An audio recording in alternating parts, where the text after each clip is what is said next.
இது இந்த அரசியல் கிரசியல் எல்லாத்தையும் தாண்டி இருக்கிற ஒரு உறவு. கட்சி கிட்சி எல்லாத்தையும் தாண்டி இருக்கிற ஒரு உறவு. இது ஒரு பூர்வ ஜென்ம பந்தம். இது சும்மா இந்த அரசியல் ஆதாயம் தேடுறவங்களுக்குலாம் இது என்னன்னே புரியாது.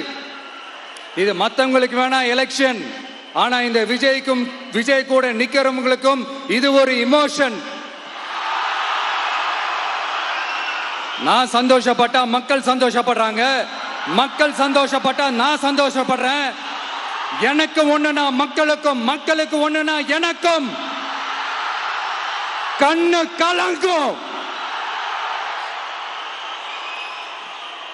எவ்வளவு அவதூறுகள்.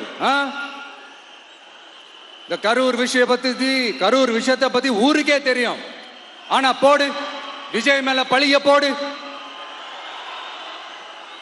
என்னடா இவ்வளவு